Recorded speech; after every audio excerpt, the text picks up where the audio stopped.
इससे पहले ये सेट बिल्डर से रोस्टर फॉर्म में कन्वर्ट किया ना। आज हम लोग देखेंगे रोस्टर फॉर्म से सेट बिल्डर फॉर्म में कैसे कन्वर्ट करना है। जैसे यहाँ पे एक क्वेश्चन दे रखा है एग्जाम्पल नंबर 3 में, we write the set A equal to 1 4 9 16 25 and so on in set builder form. तो क्या बोल रहा है, ये एक रोस्टर फॉर्म में हमें गिवन है सेट, इसे हमें कन्वर्ट करना है किसमें, सेट बिल्डर फॉर्म में। तो इसको कैसे करेंगे, we may write the set A as set A is equal to curly braces के अंदर क्या लिखेंगे, x सच दैट, अब x को हम डेफिनेशन दे रहे हैं, that is x is a square of a natural number. तो इसको कैसे लिखा, सेट ए के अंदर जो भी नंबर्स आएंगे वो कैसे होंगे, नेचुरल नंबर्स के स्क्वायर होंगे। और ये कैसे पता चला इसको, हमें यहाँ पे क्या लिखना है, इसको ऑब्जर्व करके, है ना। तो 1 का स्क्वायर 1, 2 का स्क्वायर 4, 3 का स्क्वायर 9, 4 का स्क्वायर 16, 5 का स्क्वायर 25। तो ये हमें लॉजिक ढूंढना पड़ेगा रोस्टर फॉर्म में, तब जाकर के हम इसे सेट बिल्डर फॉर्म में लिख पाएंगे। सेकंड, पहला तो ये हो गया, हमने इसको इस तरह से लिख लिया। दूसरा, alternatively we can write a is equal to x such that x is equal to n square where n belongs to capital N, which means n belongs to natural number। ठीक है, यहाँ पे भी हम लोग वही लिखे हैं जो यहाँ पे लिखा है, बट यहाँ लिखने का तरीका थोड़ा सा अलग हो गया। कैसे, यहाँ पे क्या था, x को डिनोट कर रहा था सारे एलिमेंट, x किसको डिनोट कर रहा था, सारे एलिमेंट को, और हमने यहाँ x को डिफरेंशिएशन दे दिया कि x क्या है, स्क्वायर रूट है, स्क्वायर रूट नहीं स्क्वायर है सारे नेचुरल नंबर्स का। और यहाँ पे क्या किया इसने, यहाँ पे भी x ही है एलिमेंट, बट x को इसने डेफिनेशन दे दिया कि x जो है वो n का स्क्वायर है, और ये n क्या है, तो n नेचुरल नंबर्स के अंदर आएंगे सारे। ठीक है, आप ये लिखो, ये भी सेट बिल्डर फॉर्म है, ये लिखो, ये भी सेट बिल्डर फॉर्म है। ठीक है, तो इसका हम लोग एक्सरसाइज से क्वेश्चंस देखते हैं। क्वेश्चन नंबर 4 क्या बोल रहा है, right the following sets in the set builder form 3 6 9 12। इसका हमें क्या लिखना है, सेट बिल्डर फॉर्म लिखना है। कैसे लिखेंगे, पहले तो लॉजिक ढूंढो कि एक्चुअली में यहाँ पे हो क्या रहा है, कि ये सेट में ऐसा मतलब कौन सा लॉजिक हम लोग डालें। स्टार्टिंग तो क्लियर है कि लिखना कैसे, कहाँ पे करें इसको,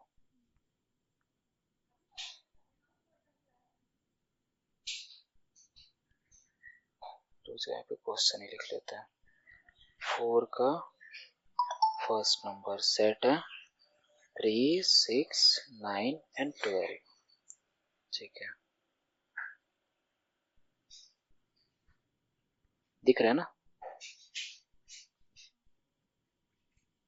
ठीक है, तो स्टार्टिंग हम लोग कैसे करेंगे, let set is equal to A. हमने एक सेट लेट कर लिया ए को, फिर हम क्या लिखेंगे, ए इक्वल टू कर्ली ब्रेसेस के अंदर एक्स सच दैट।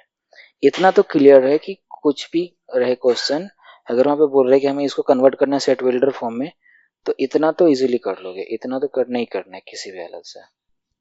ठीक है, इसके बाद का काम स्टार्ट होता है एक्चुअली में। तो हमने एक एलिमेंट दे दिया सेट के अंदर, क्या होगा, तो एक्स एलिमेंट होगा। अब वो जो एक्स होगा उसका हमें डेफिनेशन देना है, तो उस डेफिनेशन के लिए हमें यहाँ पे लॉजिक ढूंढना पड़ेगा। यहाँ पे क्या है, 3 है 6 है 9 है 12 है, विच मीन्स सारे हमें 3 के मल्टीपल दिख रहे हैं, 3 इंटू 1, 3 इंटू 2, 3 इंटू 3, 3 इंटू 4। तो यहाँ पे क्या लिख सकते हैं, x equal to 3n where n belongs to natural number and n is less than equal to 4। ये लिख सकते हैं, है ना। इसका मतलब क्या हुआ कि x क्या है, 3n है, दैट इज मल्टीपल ऑफ 3 है, और n क्या है, नेचुरल नंबर लेस देन 4। इसको हम यहाँ पे ये कट भी कर सकते हैं, n less than equal to 4। ठीक है, एक तरीका तो ये हो गया। दूसरा तरीका, क्योंकि नेचुरल नंबर 1 से इनफाइनाइट जाता है ना, बट यहाँ पे कितना यूज हुआ है 1 2 3 4 1 2 3 4 बस यही तो यूज हुआ है। और इसका मतलब क्या हुआ, इसका मतलब क्या हुआ कि हम लोग 1 को यूज कर सकते हैं, 2 को यूज कर सकते हैं, 3 को यूज कर सकते हैं और 4 को यूज कर सकते हैं, है ना। और दूसरा तरीका कैसे लिख सकते हैं, इतना तो सेम ही रहेगा, x, हाँ x is multiple of 3, multiple of 3 less than क्या ले लें इसको 15। वैसे एक हम आइडिया बता रहे हैं कि इस तरह के क्वेश्चन को सॉल्व कैसे करना है, ठीक है, इस तरह से हम लोग सॉल्व कर सकते हैं। तो जो समझ में आता है, जो इजी लगता है वो अप्रोच ट्राई करना है। एंड ऑलमोस्ट यही इजी लगता है क्योंकि इतना लैंग्वेज कौन लिखे है ना। ये समझ में आ गया। तो क्वेश्चन नंबर 2 का ट्राई करो। इसको कैसे लिखेंगे सेट बिल्डर फॉर्म में, लॉजिक क्या बन रहा है, लॉजिक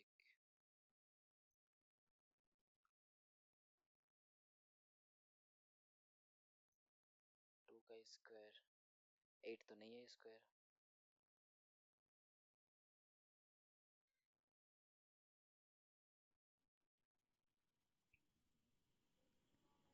देखो इतना तो कर लोगे, जो क्वेश्चन दिया था वो लिख लिया, एक सेट लेट कर लिया और सेट में एक डेफिनेशन एक एलिमेंट दे दिया x, ठीक है। देन x को हम लोग क्या दे रहे हैं, एक एलिमेंट दे दिया x, अब x को हमें डेफिनेशन देना है। तो x क्या है, x इज इक्वल टू, अब यहाँ पे लॉजिक देखो 2, फिर 4 हुआ, फिर 8 हुआ, फिर 16 हुआ, फिर 32 हुआ, ठीक है। तो ये लॉजिक मिल गया इसके लिए, ये सारे 2 के मल्टीपल लग रहे हैं, तो हमने क्या किया 2 ले लिया, फिर ये देख लिया कि चेंज कैसे हो रहा है 2, यहाँ पे अगर इनको हम अगर इस तरह से लिखते हैं 2 हो गया, ये 2 इंटू 2 हो गया, ये 2 इंटू 2 इंटू 2 हो गया, ये 2 इंटू 2 इंटू 2 इंटू 2 हो गया, इस तरह से। तो यहाँ पे पावर 1 था, यहाँ पे पावर 2 था, यहाँ पे पावर 3 था, यहाँ पे पावर 4 था, यहाँ पे पावर कितना हो जाएगा 5 हो जाएगा। तो यहाँ से हमें लॉजिक ढूंढना था 2 to the power n where n belongs to natural number which is less than equal to 5, ठीक है। तो ये थोड़ा सा दिमाग लगाना पड़ेगा इस टाइप के क्वेश्चंस में। अगर अगला क्वेश्चन देखें, क्वेश्चन नंबर 3, 525 125 625, थर्ड नंबर।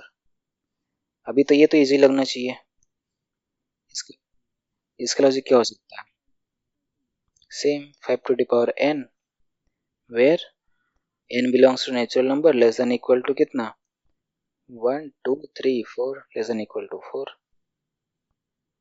ठीक है। अब तो आगे समझ में कैसे करना है। 4 का देखो लॉजिक क्या मिल रहा है, एक सेट है A हमारे पास, x एलिमेंट उसके अंदर है सच दैट x का वैल्यू क्या है, सारे 2 के मल्टीपल है तो 2 तो रहेगा ही रहेगा। अभी 2n लिखे, पावर में लिखे क्या लिखे 2n, है ना, where n belongs to natural number, 2 1 जा 2, 2 2 जा 4, 2 3 जा 6, 2 4 जा 8 एंड सो ऑन, ऐसे जाएगा, ठीक है। आगे समझ में। अभी ये देखो 5 नंबर, 5 नंबर भी क्या बोल रहा है 14900 तक जा रहा है, तो 1 पे स्टार्ट हो रहा है, 4 गया, 4 के बाद 9 गया, 9 के बाद सो ऑन। तो कैसे कैसे बढ़ कैसे रहा है, अगर हम इसको 1 का स्क्वायर करते हैं तो 1 ही मिलेगा, 2 का स्क्वायर 4 मिलेगा, 3 का स्क्वायर 9 मिलेगा, ऐसे अगर हम 4 का स्क्वायर करते हैं तो 16 मिलेगा, और ये किसका स्क्वायर है 10 का स्क्वायर है। तो यहाँ से देखो लॉजिक मिल गया, क्या लॉजिक मिला कि ये सारे कौन से नेचुरल नंबर है, और नेचुरल नंबर कितने हैं लेस देन इक्वल टू 10 है। तो हम इसको क्या लिख सकते हैं, एक सेट है हमारे पास A, उसके अंदर एलिमेंट है x, और x का डेफिनेशन क्या है n square where n belongs to natural number less than equal to हो गया आंसर। तो ये ढूंढना है हमें कि एक्चुअली में हो क्या रहा है सेट के अंदर। ठीक है, फिर उन्हें हमें डिफाइन करना। नेक्स्ट अब हमें सेट के टाइप पढ़ना है ना, empty set, finite set, infinite set क्या होता है। तो नेक्स्ट क्लास में हम लोग देखेंगे कि सेट्स के टाइप क्या क्या होते हैं, उनके एग्जांपल्स देखेंगे, उन पे क्वेश्चंस कैसे बनेंगे, ये सारी चीजें देखेंगे। NCERT.Solution को सब्सक्राइब करें और अपनी परीक्षा